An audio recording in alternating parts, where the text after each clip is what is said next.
سورۃ التغابن۔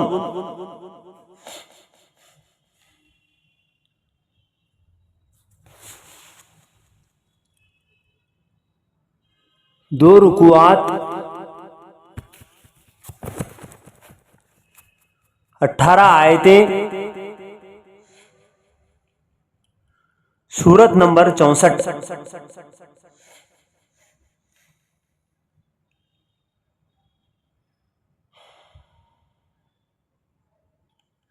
ترجمہ سماعت فرمائیے۔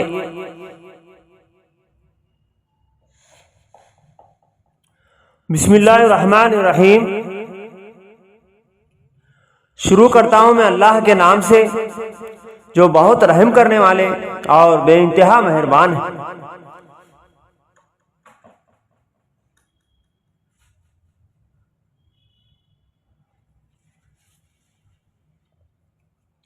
اللہ کی تسبیح کر رہی ہے ہر وہ چیز جو آسمانوں میں ہے اور ہر وہ چیز جو زمین میں ہے۔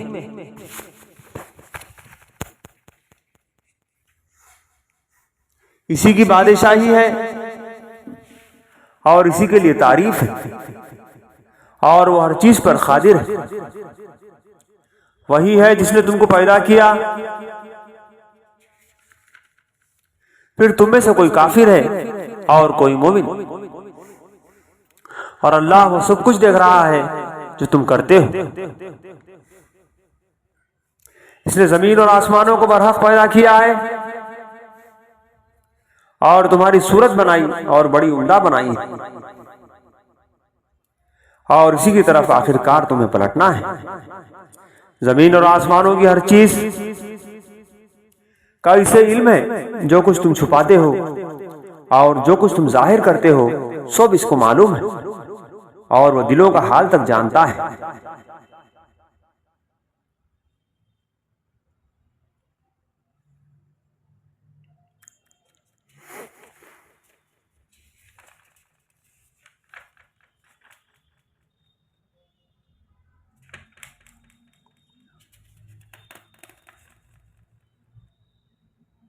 کیا تمہیں ان لوگوں کی کوئی خبر نہیں پہنچی جنہوں نے اس سے پہلے کفر کیا اور پھر اپنی شامت اعمال کا مزہ چکھ لیا، اور آگے ان کے لیے ایک دردناک عذاب ہے۔ اس انجام کے مستحق وہ اس لیے ہوئے کہ ان کے پاس ان کے رسول کھلی کھلی دلیلیں اور نشانیاں لے کر آتے رہے، مگر انہوں نے کہا کہ کیا انسان ہمیں ہدایت دیں گے؟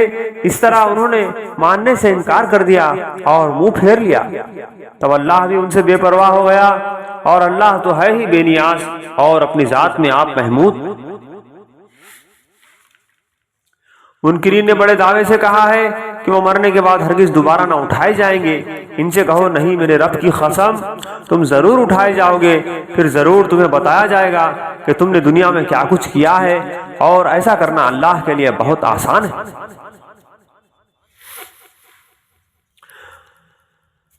پس ایمان لاؤ اللہ پر اور اس کے رسول پر اور اس روشنی پر جو ہم نے نازل کی ہے۔ جو کچھ تم کرتے ہو اللہ اس سے باخبر ہے۔ اس کا پتہ تمہیں اس روز چل جائے گا جب اجتماع کے دن وہ تم سب کو اکٹھا کرے گا۔ وہ دن ہوگا ایک دوسرے کے مقابلے میں لوگوں کی ہار جیت کا۔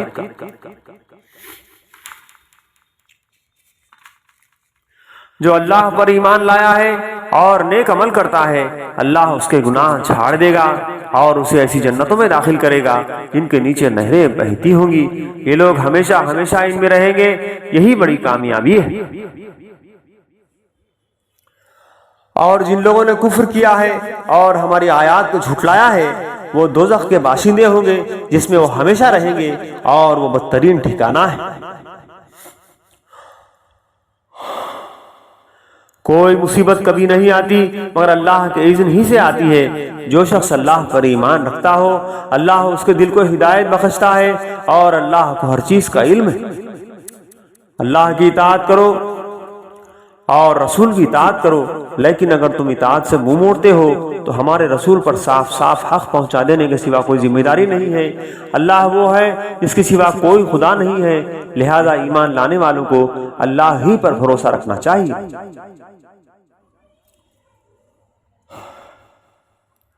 اے لوگوں جو ایمان لائے ہو، تمہاری بیویوں اور تمہاری اولاد میں سے بعض تمہارے دشمن ہیں، ان سے ہوشیار رہو اور اگر تم عفو و درگزر سے کام لو اور معاف کر دو تو اللہ غفور رحیم ہے۔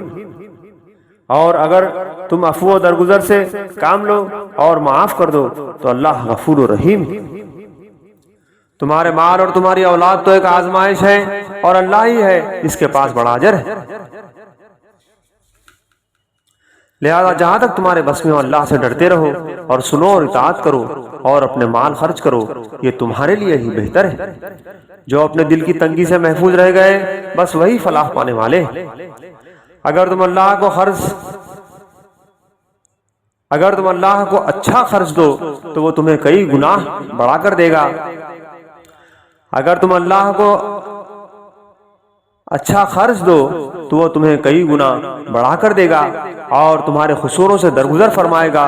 اللہ بڑا قدردان اور بردبار ہے، حاضر اور غائب ہر چیز کو جانتا ہے، زبردست اور دانا ہے۔ صدق اللہ العظیم۔